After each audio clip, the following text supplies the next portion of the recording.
서울텍 세비초 친구 여러분 안녕하세요. 모두 잘 지내고 있나요? 자, 우리 민족의 가장 큰 명절 무엇일까요? 네, 여러분 모두 잘 알고 있네요. 추석입니다. 추석은 한 해의 추수를 감사하는 우리나라의 가장 큰 명절인데요. 미국으로 따지면 추수감사절, 그리고 일본에서는 오봉절이라고 이렇게 추수 그리고 수확을 감사하는 명절이 있죠. 그래서 올해 우리나라의 추석은 9월 30일 수요일부터 10월 4일 일요일까지 약 5일간의 연휴가 될 것 같아요. 5일간의 긴 연휴, 예전 같으면 조상의 묘에 가서 벌초도 하고 야외 활동도 하고 또 시간이 나면은 해외여행도 하는 그런 여러가지 활동할 수 있는 좋은 연휴 기간이 되겠는데요. 올해는 코로나 때문에 어떻게 될지 아마 그렇게 하기는 힘들겠죠. 하지만 혹시라도 상황이 나아진다면 그런 활동도 가능할 거예요. 혹시 그런 활동이 가능하다면 우리가 어떤 조심할 점이 있는지 같이 알아보면 좋겠죠? 올해뿐만 아니라 내년에도 잘 알아두면 연휴 활동하기에 좋을 것 같아요.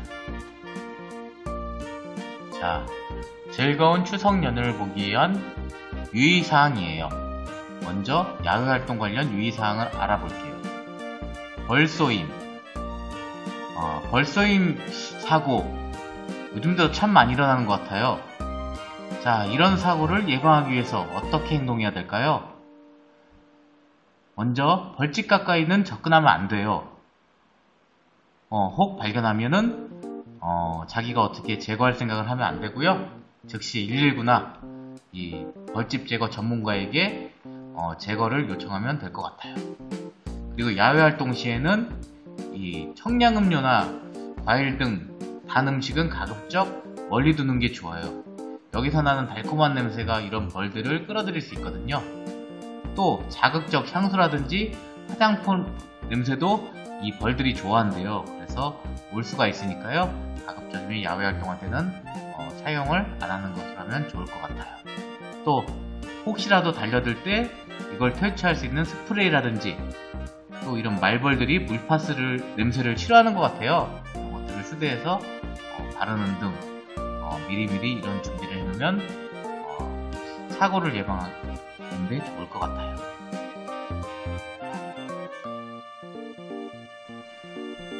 벌에 쏘였을 경우는 어떻게 해야 할까요? 쪽집게나 핀셋으로 이 벌침을 빼낼 경우 독이 더 퍼질 수 있다고 해요. 신용카드 등으로 면도하듯이 밀어서 빼내는 게 훨씬 더 도움이 된다고 합니다. 또 신속하게 119에 신고해서 도움을 요청하세요. 그 병원에 가서 치료를 받는 것이 좋아요. 붓는 증상이 발생하면 반지 등의 액세서리 이런 것들을 제거하고요. 손상 부위를 심장보다 낮게 유지해서 안정을 취하는 것이 좋다고 해요.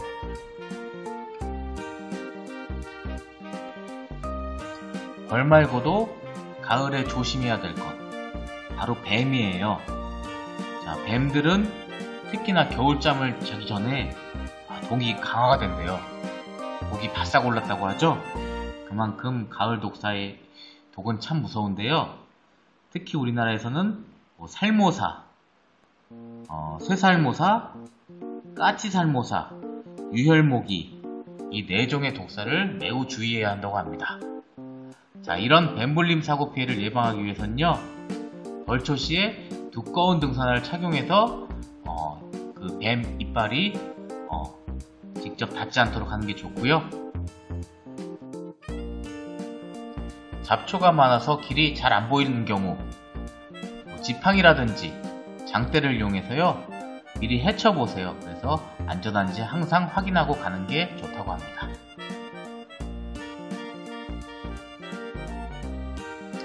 뱀에 물렸을 경우는 어떻게 해야 될까요? 자, 뱀에 물린 사람을 눕히세요. 안정시켜드리고요. 움직이면은 혈액순환이 빨라서 독이 빨리 퍼질 수가 있으니까 움직이지 않도록 해주세요. 물린 부위가 통증과 함께 부풀어 오르면 물린 곳에서 5에서 10cm 위쪽, 심장 쪽을 끈이나 고무줄 등으로 묶어서 독이 퍼지지 않게 하고요. 가능한 신속히 병원으로 옮기는 것이 좋아요. 뱀에 물린 부위를 입으로 빨아내는 방법은 입에 상처라든지 충치가 있는 경우에는 그 빤 사람이 위험에 빠질 수가 있어요. 따라서 그런 행동을 하는 것은 좀 삼가하는 것이 좋을 것 같아요.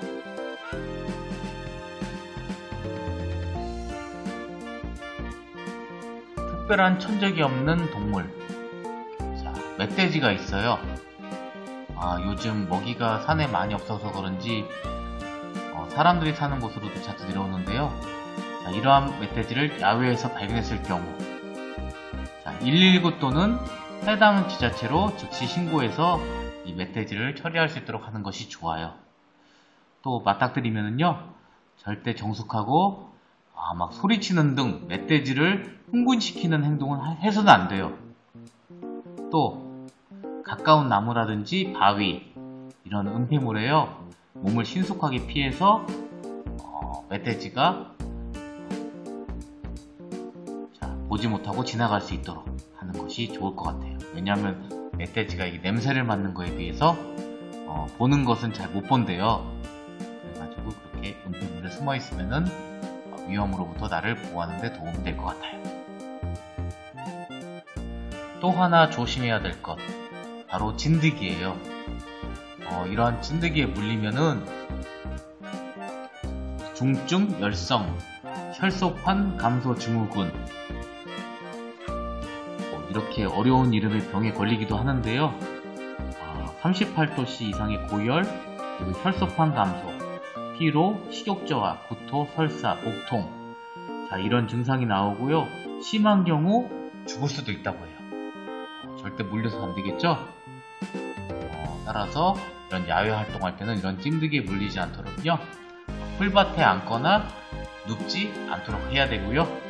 긴 팔, 긴 바지, 모자 등을 착용하고 소매는 단단히 여미고 바지는 양말 속으로 넣어서 피부 노출을 최소화하는 것이 좋아요.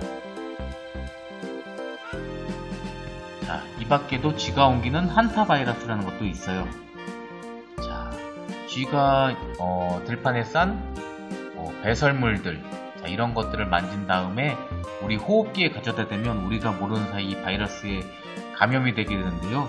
이것 역시 생명을 빼앗을 수 있는 무서운 바이러스니까요. 항상 야외 활동할 때는 이렇게 조심하는 게 좋을 것 같아요. 다음은 해외여행 시 유의사항이에요. 올해는 코로나 때문에 가는 것이 힘들겠지만 혹시 내년에는 해외여행을 갈 수 있을지 몰라요. 그때를 위해서 알아두면 좋겠죠? 먼저 여행 전이에요. 내가 가고자 하는 여행국에 어떤 위험한 것들은 없는지 미리 확인하는 것이 좋아요. 혹시 그곳에서 많이 발생하는 병, 그거에 필요한 예방접종이 무엇인지, 말라리아 예방약 또는 기타 응급상황 때 먹을 수 있는 구급약, 이런 장비 등을 체크하고 필요시에는 미리 의사와 상의해서 준비하는 것이 좋아요. 예방접종이 요구될 경우에는요, 최소 2달 전부터 미리 맞아서 준비하는 것이 좋고요.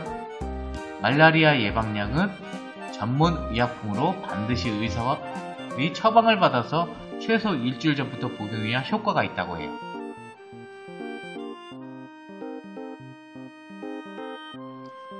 자, 여행 중이에요. 음식을 먹기 전에는 반드시 비누로 손을 씻어야 해요. 비누와 손 씻을 물이 없다면 60% 이상 알코올을 포함하는 세척젤, 지금 우리가 많이 사용하고 있는 손소독제 있죠? 이런 것들을 사용하는 게 좋고요. 야외에서는 긴 팔옷, 긴 바지, 모자를 착용하고 곤충기피제를 사용하는 것이 좋아요. 혹시 동물에게 물리거나 동물을 통해 전염될 수 있는 질환, 광경병이라든지 패스트, 아주 무서운 병이에요. 일명 흑사병이라고도 하는데요. 엄청 무서운 병이죠. 이런 병들의 예방을 위해서 개나 고양이 같은 동물을 건드리거나 만지는 것은 좋지 않아요. 만약 개에게 물렸거나 고양이 등한테 핥혔다면 상처를 비눗물로 세척하고 의사를 찾아서 광견병 백신이 있는지 물어보고 접종을 받는 것이 좋아요.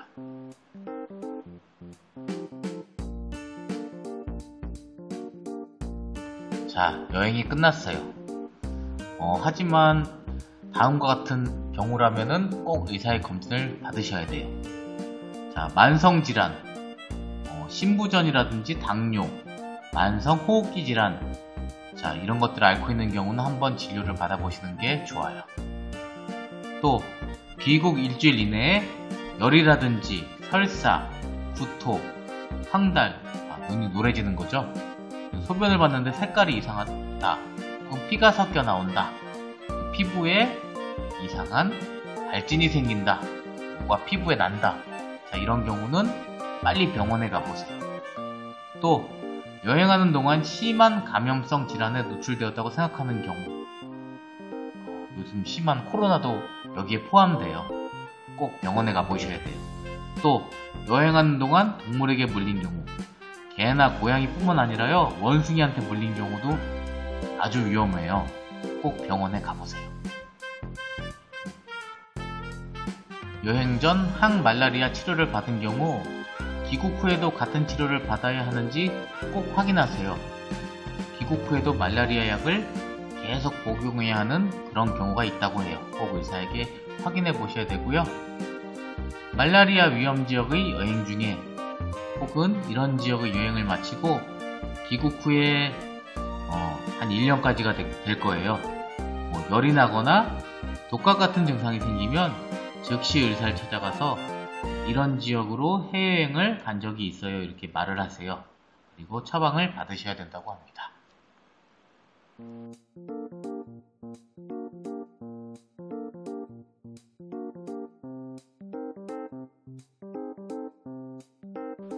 추석 연휴에는 친척을 보러 먼 길을 가기도 하고, 그래서 이제 배고프면 휴게소 같은 곳에 들려서 음식도 먹고, 또 추석 연휴다 보니까 아무래도 친척들과 음식을 나눠 먹게 되는데요. 이때 조심할 게 바로 식중독이에요. 자, 식중독이 뭐냐고요?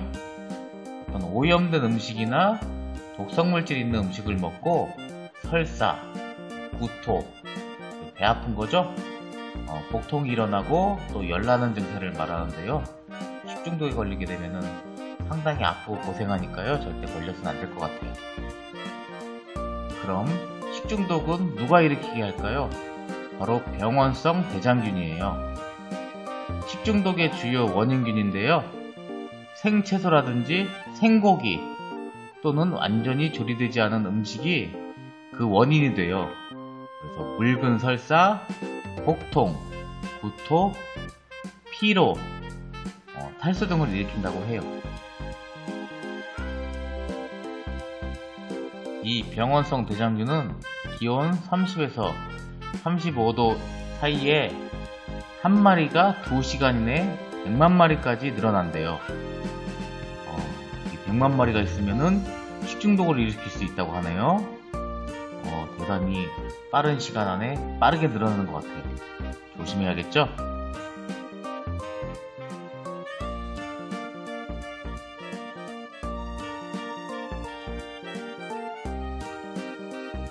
자, 이제부터 병원성 대장균 식중독 예방 요령을 알려드릴게요. 하나, 식재료는 깨끗이 씻어서 바로 조리하는 게 좋습니다. 아니면 냉장 보관하세요. 둘, 음식물은 완전히 익혀 먹는 것이 좋아요. 셋, 고기의 중심부 온도는 75도C 이상이 되도록 해야 되고요. 1분 이상 가열해야 돼요. 넷, 조리 및 식사 전 30초 이상 손 씻기 항상 명심하시고요. 개인위생 관리도 철저하게 하시는 게 좋아요.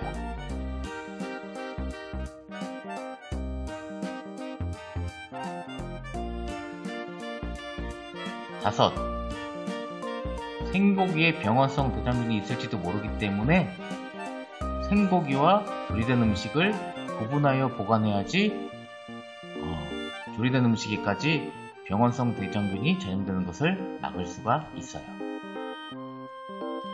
6. 위생적인 조리기구 관리로 2차 오염을 방지하셔야 돼요. 채소를 써는 칼이나 도마, 그리고 고기를 써는 칼, 도마, 조금 더 노력하면은 이제 생선 써는 칼, 도마까지 따로 구분해서 사용하면 좋고요. 사용 후에는 세척 그리고 열탕 소독하는 것이 좋아요.